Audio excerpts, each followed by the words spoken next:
Tout de suite à New York où, je vous le disais, une explosion s'est produite tout à l'heure près de Times Square. Au moins 3 personnes ont été blessées en plus de l'auteur présumé de cette attaque. Il s'agit d'un homme de 27 ans selon la police new-yorkaise. Je vous propose d'écouter tour à tour le maire de New York et le gouverneur de l'État de New York. Soyons clairs, en tant que New-Yorkais, nos vies dépendent des métros.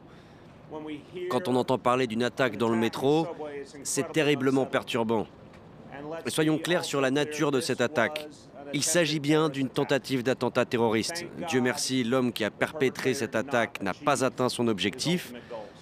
Dieu merci, nos équipes de premiers secours ont pu réagir très rapidement et faire en sorte de mettre tout le monde à l'abri. Il a utilisé un dispositif explosif rudimentaire. Il y a eu plusieurs blessés, que nous espérons être des blessés légers. La situation a extraordinairement bien été prise en charge. L'incident a provoqué des perturbations sur les lignes de métro et de bus, le temps que nous évacuions les débris.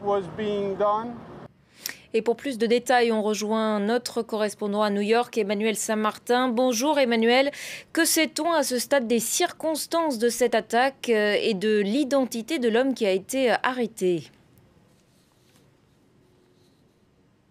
Oui, l'identité, elle a été dévoilée lors de cette conférence de presse par les autorités new-yorkaises. Il s'agit de Akayed Ullah, qui est un homme de 27 ans qui habitait à Brooklyn et qui a immigré du Bangladesh il y a quelques années, 7 ans, semble-t-il. À part ça, on ne sait pas grand-chose de lui. Évidemment, les autorités sont à l'instant où on se parle en train de fouiller le domicile où il résidait et puis essayer d'interroger évidemment ses proches autant que faire se peut.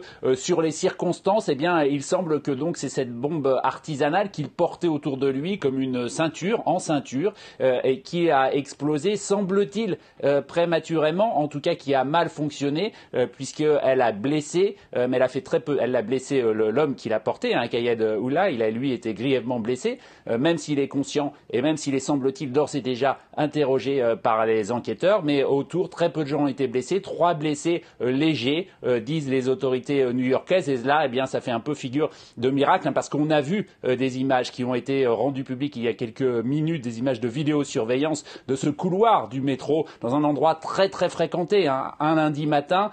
C'est une gare où il y a beaucoup de bus qui arrivent du New Jersey, énormément, des centaines de milliers de personnes qui passent dans cette gare le matin et notamment le lundi matin. Et bien effectivement, le fait qu'il y ait si peu de blessés et des blessés légers fait un peu figure de miracle. On voit sur les images de vidéosurveillance dont je vous parlais que le couloir où l'homme a fait exploser sa ceinture de bombe artisanale, c'était un couloir extrêmement fréquenté à cette heure de la journée.